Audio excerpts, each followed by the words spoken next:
You're listening to Scratching and Thriving, a lifestyle podcast hosted by two dope professionals who are passionate about empowering people to thrive. I'm Dr. A. And I'm Brandon. And we are two longtime friends who met about 20 years ago during undergraduate studies. And we took two different paths in life. I'm a healthcare executive and lifestyle guru. And I'm an educator and entrepreneur. And we are here to bring you the content that will help you thrive.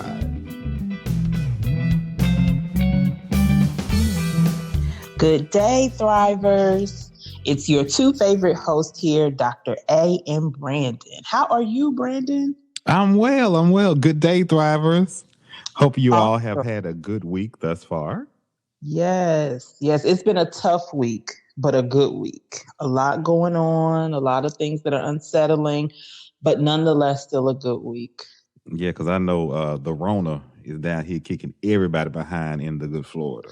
Let me tell you. And up here, we're worried about, I guess everybody is worried about what are we doing with these kids in the fall. So a lot going on. Because I ain't got no kids, but I'm going to tell you, mine wouldn't be in there. Oh, honey, let me tell you, no worries. I was thinking, okay, so now you open restaurants back up and you saw how the spike surged everywhere in the U.S., right? Mm-hmm. But then you want to put 2,000 children in one four-wall building.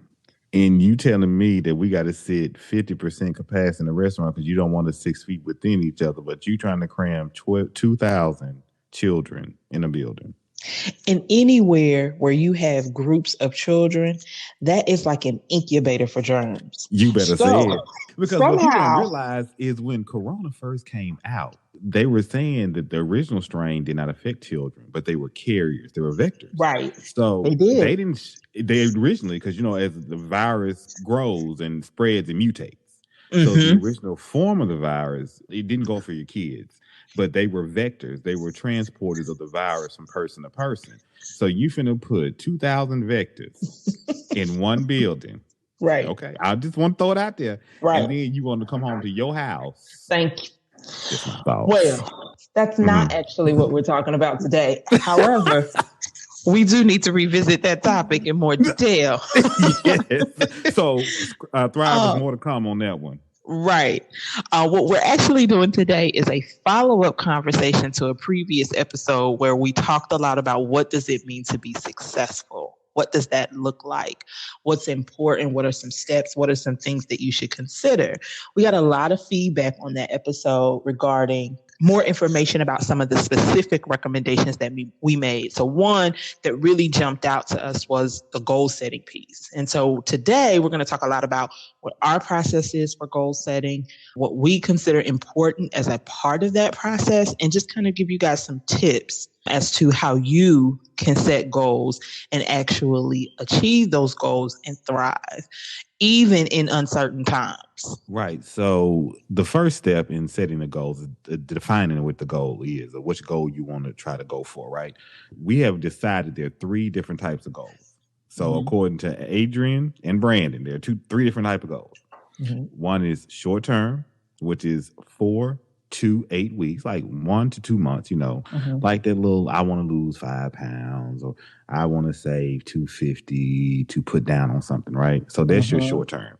So your intermediate goal would be a little bit longer. It's usually between 6 months and a year. Mm-hmm. Something that you have to do a little bit more research on, a little bit more planning on, but you can definitely get on track within, a couple months of working the kinks out.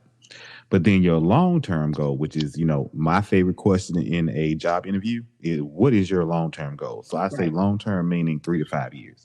Right. What's your 5-year plan? Right. And part of that is you kind of have an idea of what your goal is. So it could be financial, it could be health-based, it could be professional, career-based, it could be family. spiritual, religious, but whatever it is, you kind of have an overarching idea of what it is. Maybe I want to lose weight, don't know how much. Maybe I'm currently pre-diabetic, so I want to get out of that phase, eat better, live better. Maybe I'm in a lot of debt and I want to budget. I want to learn about that. So the first thing is to identify kind of what those big bucket items are, and then start doing research. Start conducting your research. Right, right. Your research will take that generalized goal of I want to lose weight to get it real specific. So look at your research. What is it going to take typically to do this weight loss program? Or what does it take typically to save this amount of money or make this career goal? So once you do your research, you want to get down to the specific goal. So you want to say, okay, yeah, I want to lose weight, but I need to do it in like 2 months. So realistically speaking, how much weight can I lose in 2 months? So you have identified that it's a short-term goal. You generalized the goal, you researched it. So now you're down to, okay, what is my specific goal? So I do want to lose weight in a 2-month period of time. And I know that doing my research, it tells me 10 pounds is probably the most I'm going to lose. So what kind of plan and what kind of steps do I need to take to get to that 10-pound weight loss? Right. So, and if you're looking at that from maybe a financial goal perspective, the research phase of that has two phases, right? So there's what do my finances look like? What's my cash flow? How much am I spending? What am I bringing in? What assets do I have? What are my investments? What does my retirement look like? So that's my personal research, making sure I am aware of what those numbers look like. I have them documented. What bills, when do I visualize paying off some of those bills, and how will I pay them off? All of that is a part of the goal setting piece, but knowing your numbers is important. And then the second piece is knowing your options, right? So am I maximizing my investments? Am I contributing as much as I can to my 401k? Am I using the best budget year over year for myself, right? Like, so do I know what my cash flow is? Do I have a cash flow problem? Period. Like, is there a deficit issue with I'm spending far more than what I'm bringing in? How much more? Right. And where is it going? So actually being able to do that type of research and what the ratio of debt should be for your income, for your household size, making sure you know that, because those are guides. It will help you focus your goal. Right. And once you start doing research, don't get discouraged when it looks like the length goal that you set is not going to work. So you may get in there and decide that, you know what all these folks asking me to do according to this research I'm doing, these 10 pounds ain't gonna work in 2 months. So adjust your goal, adjust the time limit.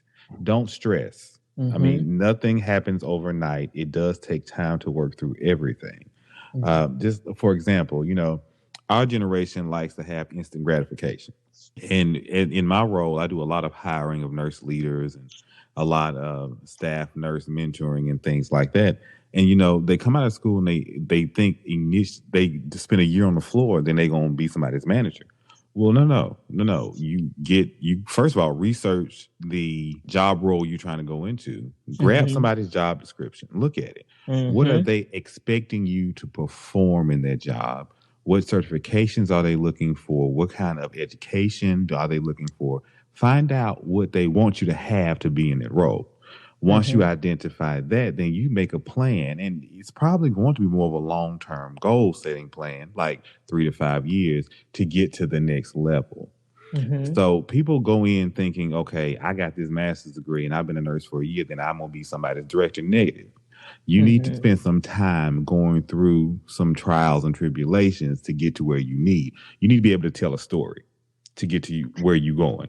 Because I'm going to tell you, I done been through a lot. I lived through Ebola, H1N1, and I have never dealt with anything like a pandemic like coronavirus.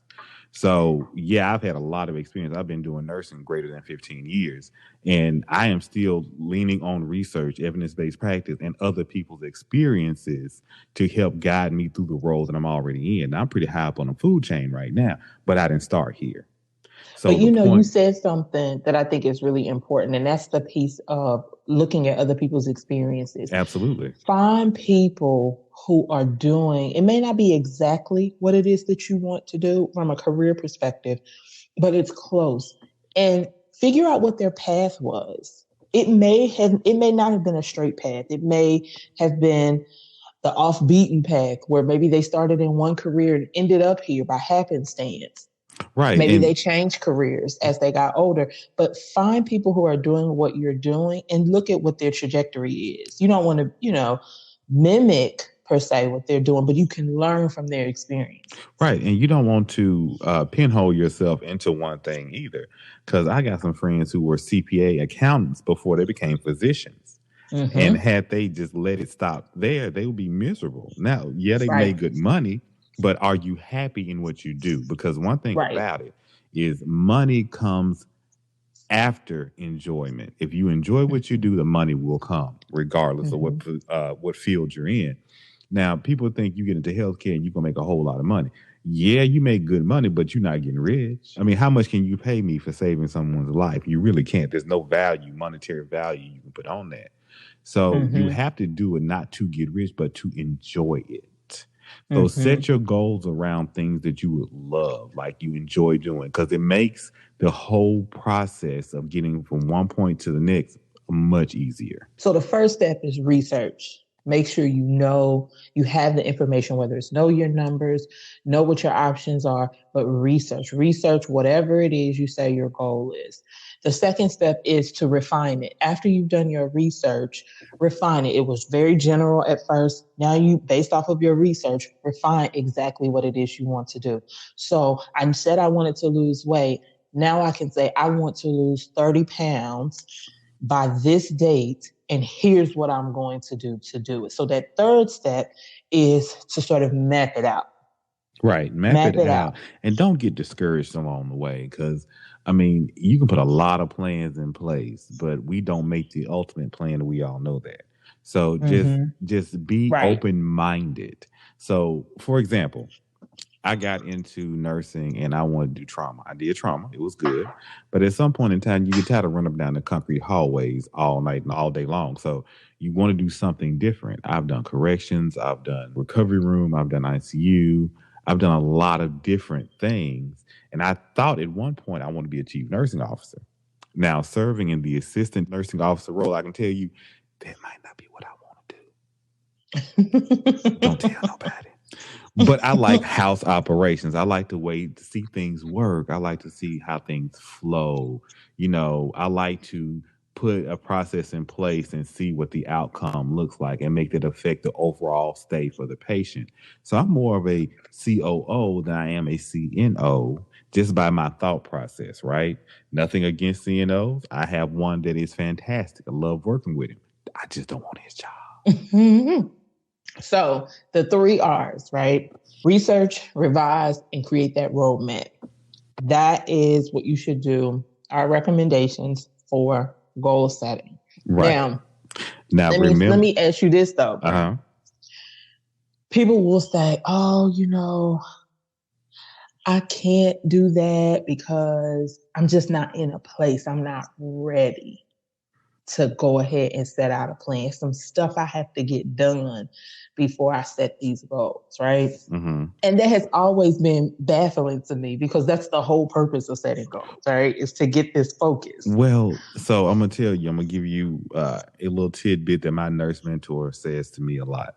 Growth is uncomfortable. Uncomfortable means growth. A lot of people don't want to get out of their comfort zones.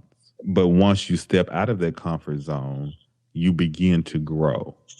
And once you begin to grow, you are going to be uncomfortable, but that means that you're on that roadmap headed to where you need to be.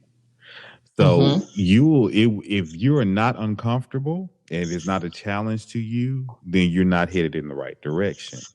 And I've already based my career on the fact when I get comfortable and get bored and I'm no longer learning anything, that means I need to step into another role or another career. And so you have to be uncomfortable, but you also have to know there's no perfect time to start a goal. Never. You just have to go for it. You really do. Agreed. And, if you're waiting for a perfect time, that will never happen, because If you look at any roadmap, it's never a straight line on a roadmap, right? Right. It's all kind of zigzag. You got mountains and deserts and oceans and lakes and all kind of things you have to jump over and jump under to get to where you need. So those ocean, lakes, and mountains are called trials and tribulations, and they just happen. And there's multiple ways to get there. So when there's a roadblock that's up, you look for the alternate route. Correct. Instead of taking I-55, you going 75 north, west, east, and then back down to 10. Right. And so I think it's important to understand that it will be uncomfortable. It's not easy. And there's never a perfect time.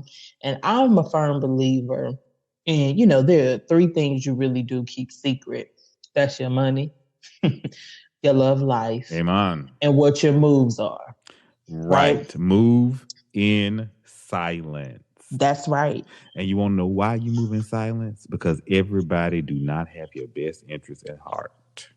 That's right. There's a saying that says, when you build in silence, they don't know what to attack.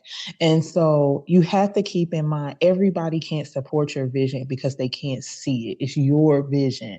It's your goal. And you do have to have sounding boards and people that you can trust. But when you're running around telling everybody, girl, I'm going to save me $20,000 and start my business. You know what they told me? You got $20,000 I can ask for. I need to borrow. Right. I need to borrow. You know how many times? If I could find, these hands. Don't get me started. Please, hold up top. All right, Adrian. I think you know what. I think that we did preach a word to the folks today. All right. Good conversation. And we want to hear how you're thriving. Right. So let us know. Let us know. What's your definition for success? What does it take for you to thrive? What has been your experience? We want to hear that from you. So share it with us so that we can learn from your experiences and other people, some of our other listeners and thrivers can learn as well.